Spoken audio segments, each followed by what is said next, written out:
हेमंता विश्वास शर्मा ने शनिवार को कहा कि राज्य में आधार कार्ड के लिए सभी नए आवेदकों को अपनी एनआरसी आवेदन रसीद संख्या जमा करनी होगी। उन्होंने कहा कि इस उद्देश्य के लिए एसओपी तैयार की जाएगी और इसे 1 अक्टूबर से लागू किया जाएगा। उन्होंने कहा कि इससे अवैध विदेशियों का आगमन रुकेगा और राज्य सरकार आधार कार्ड जारी करने में बहुत सख्ती बरतेगी। সকলোৰে ধাৰণা আছিল যে এনআৰসি হোৱাৰ পিছত যাৰ এনআৰসিত নাম নাই তেওঁলোকৰ ওপৰত আমি কাৰ্য ব্যৱস্থা গ্ৰহণ কৰিম।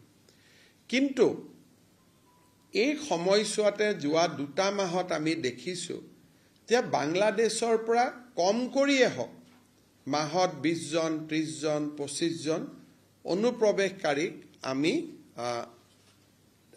গ্ৰেপ্তাৰ কৰিবলৈ বা গ্ৰেপ্তাৰ কৰি পুছবেক কৰিবলৈ সক্ষম হৈছো। ইয়ে প্ৰমাণ কৰে যে কৰবাত নহয় কৰবাত অনুপ্ৰৱেশকাৰী কম সংখ্যক হলেও আহি আছে।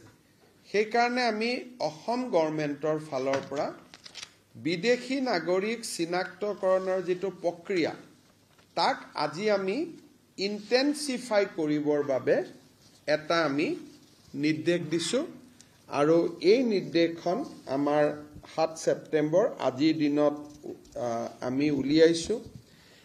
অসম চৰকাৰে অহা 10 দিনৰ ভিতৰত এটা আমি নটিফিকেশন ইস্যু কৰিম যে যদি আপুনি অৰিজিনালি এনআৰসিত আবেদন কৰা নাছিল তেতিয়াহলে আপুনি অসমত আধাৰ নাপাব। নাম থাকা আৰু নাথাকা পিছৰ কথা, কিন্তু অন্তত আবেদনকাৰী হ'ব লাগিব।